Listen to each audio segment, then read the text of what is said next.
अस्सलामुअलैकुम to all of you. कैसे हो आप लोग? उम्मीद करती हूँ आप लोग खैरियत से होंगे और दुआ है कि हमेशा हंसते बसते रहा करो। अल्हम्दुलिल्लाह हम लोग भी खैरियत से हैं और पाकिस्तान के नॉर्दर्न एरियाज़ घूम फिर के अपने रिश्तेदारों से मिल के अल्लाह के फ़ज़ल व करम से खैर व आफ़ियत अपने घर हैदराबाद पहुंच चुके हैं। हैदराबाद पहुंचते ही हमें रात हो चुकी थी और रात के वक्त कुछ बनाने को दिल ही नहीं कर रहा था, तो बाहर से खाना मंगवाया। खाना मंगवा के खा पी के अल्लाह का शुक्र अदा करके हम लोग सो गए। सुबह उठते ही घर देखने के काबिल ही नहीं थी, क्योंकि घर बहुत डस्ट मिट्टी और चीज़ें डिसऑर्डर तरीके से फैली हुई थी घर में।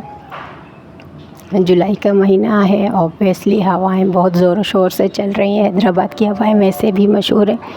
तो सुबह उठते ही अपना अल्लाह का शुक्र अदा किया, अपने रब का नमाज़ पढ़ी और जो थोड़ी बहुत इबादतें थी वो की, और नाश्ता वगैरह खाने के बाद मैं तो डीप क्लीनिंग के लिए उठ गई, क्योंकि एक एक कोना बहुत मुझे फैला हुआ लग रहा था। डस्ट मिट्टी धूल और इतनी गंदगी से भरी हुई थी ये घर। मैं तो सुबह से नाश्ते के बाद शुरू हो गई चीज़ें को अपनी जगह, यानी एक यूनिफॉर्म तरीके से रखने के लिए। चीज़ें बहुत डिसऑर्डर तरीके से थी सारी घर में। एक एक कोना मैंने अच्छे से सेट किया और मेड आई तो उसे मैंने फ़र्श धोने के और डस्टिंग करने के लिए कह दिया।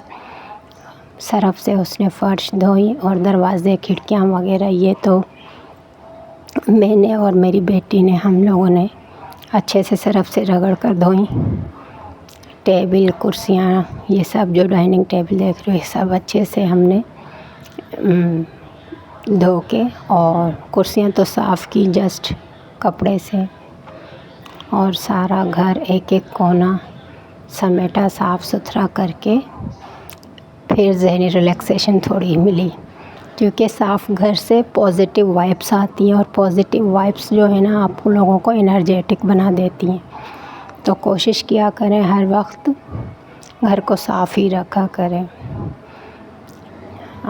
अल्हम्दुलिल्लाह काफ़ी लोग तो ऐसा करते हैं, लेकिन कहीं कहीं मैंने देखा है कि घर, बस अल्लाह पाक उन लोगों को भी हिम्मत दे। ये भी एक हिम्मत की बात होती है और कामयाबी की सबसे पहली निशानी घर से शुरू होती है। अल्लाह पाक सबको कामयाब करे, सबके औलादों को, और सबके रिज़्क़ में तरक्की अता फ़रमाए, उनके सदक़े हमें भी, हमारे भी। तो यानी घर के अंदर की सफाई हो चुकी थी। छत और जो सीढ़ियाँ वगैरह रह रही थी, तो मैंने काम वाली से कह दिया कि आप उनकी डीप क्लीनिंग अच्छे से करें। मैं अंदर से यानी जो छोटे मोटे काम है घर के अंदर के वो करती हूँ। तो सबसे पहले मैं फ्रिज के पास आई। फ्रिज को अच्छे से मैंने क्लीन की और जो ड्राई फ्रूट्स के जार्स खाली थे उन्हें रीफ़िल किया, क्योंकि सुबह उठते ही सबसे पहले मुझे बच्चों को और अपने डाइट में ये ज़रूर शामिल करनी होती है। तो इन चीज़ों को आप लोग देख रहे हो कि मैं फ्रिज में रख रही हूँ। इसकी मेन रीज़न यही है, चींटियाँ बहुत हो चुकी हैं घर में इतनी सफाई करने के बाद भी। और ये आप लोग ने एक क्लिप देखा है, बहुत ही, यानी मुझे ये मिट्टी की चीज़ें बहुत अच्छी लगती हैं। फेवरेट गिलास हस्बैंड लेकर आए। मटका तो पहले ही ला चुके थे। ठंडा पानी हम लोग पीते नहीं हैं, और फिर मटका ला के रखा घर में। गर्मियाँ हैं तो मटके का पानी थोड़ा बहुत ठंडा रहता है। बेटा गया, बेटे ने अपने लिए थोड़ा बहुत जो सामान था वो लाए, और हस्बैंड मेरा फेवरेट गिलास भी लेकर आए। तो कह रहे थे कि ये क्लिप आपने ज़रूर ऐड करना है, एज़ अ गिफ्ट मुझे कर रहे थे। Thank you so much for my husband. और हस्बैंड से कहकर मैंने थोड़ी बहुत उनकी हेल्प ली, यानी जो वायर्स वगैरह यूपीएस की फैली हुई थी उनको सेट करवाने में। क्या है ना, इनको हम अंडरग्राउंड फिट कर भी नहीं सकते, इनमें अक्सर थोड़े बहुत प्रॉब्लम्स आते हैं, तो तारे वगैरह यहाँ से वहाँ शिफ्ट करनी पड़ती हैं। साथ में आटा वगैरह भी गूंद रही थी, यानी मशीन में मैंने इसको लगा दिया था। और ये पाइप आजकल आप देख रहे हो, तो गैस सिलेंडर की पाइप यहाँ से जा रही है।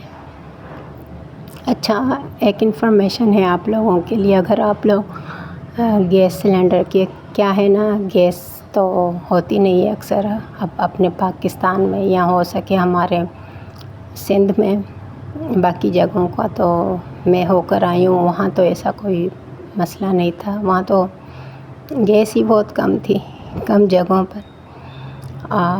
तो फाइबर की वो सिलेंडर आ रही है, वो लें, उसमें ना ख़तरा नहीं होता है। और फिर मैंने दोपहर को तो हम लोगों ने बाहर से बस बिरयानी वगैरह मंगवा ली थी, शाम का खाना बन रहा है। जो आटा गूंद के मैंने और बाकी चीज़ें खाना बनाने के बाद जो भी किचन की सफाई की, और जो चीज़ें मुझे फ्रिज में रखनी थी वो रख ली। बेटा सब बच्चे अपने अपने काम पे लगे थे। बेटी केक बना रही थी, छोटा बेटा कह रहा था कि मम्मा मुझे केक चाहिए, तो बेटी को मैंने केक की जो भी प्रोसेस थी वो बता के, बीटिंग वगैरह वो भी साथ में कर रही थी, मैं खाना बना रही थी। हस्बैंड जो है ना, डोरी लेने गए थे, चारपाई की पुरानी डोरी जो बुनाई है वो पुरानी हो चुकी थी, बेटा उसको काट के निकाल रहे थे, हस्बैंड लेने गए थे, और मैंने किचन की साफ़ सफाई की। आखिर में साफ़ी जो है, साफ़ी कहने से मुराद जो क्लीनिंग के कपड़े हैं किचन के, उनको भी कास्टिक सोडा में गर्म पानी करके भिगो के रख दिया, और जार वगैरह जो भी हैं कास्टिक सोडा सरफ के वो धो धा के रख दिए। इस दराज को देख रहे हो, ये दराज बस मैंने बनवाया, लगे हाथ जो भी चीज़ आती है तो यहीं पर रख लेती हूँ। बाद में मैंने सब सेट किए थे, थैली वगैरह ये वो, यानी शॉपर्स जो आती हैं चीज़ों में, तो उनकी भी ज़रूरत पड़ जाती है। अक्सर कचरा वगैरह इसमें डाल के फिर डस्टबिन में डालती हूँ। और ये ऑयल के जार वगैरह जितने भी मैसी हो चुके थे तो उनको मैंने वॉश आउट करके रख दिया। ये आप लोगों को बेसन दिखा रही हूँ, इसमें भी चुंटियाँ आ चुकी हैं। मैं अक्सर बेसन से फेस वॉश करती हूँ। और ये बेसन का जो जार है उसको धो के रख दिया। और कड़ी पत्ता दिखा रही थी आप लोगों को, वो मैं ऐड करती हूँ क्योंकि इसकी बदबू से अक्सर चिमटियाँ नहीं आती। दराज पे मैं पॉइजनस पाउडर छिड़क रही थी, जो टेबल का दराज दिखा रही थी वो इसलिए कि जो भी इंसेक्ट वगैरह कीड़ी मकोड़ी होती है तो उससे वो मर जाती हैं। मर तो जा रहे हैं लेकिन फिर कहीं और से अपना रास्ता बना कर आ रहे हैं, चिमटियाँ वगैरह और जो इंसेक्ट। ये बैग वगैरह ज़ाहिर है अब स्कूल खुलने वाले हैं तो आहिस्ता आहिस्ता हम भी मूव कर रहे हैं उसी तरफ। स्कूल की जो चीज़ें वगैरह बच्चे होमवर्क करने में अब मसरूफ़ हो चुके हैं। ये पटड़ी में नया लाई थी तो इसको भी मैंने किचन में ऐड किया। और ये ऑयल के बॉटल्स आखिर में इनको रिफ़िल करके मैंने रख दी। और बैग वगैरह जो दिखाए थे वो भी धो लिए। व्लॉग यहीं तक थी, इजाज़त चाहती हूँ। अल्लाह हाफ़िज़।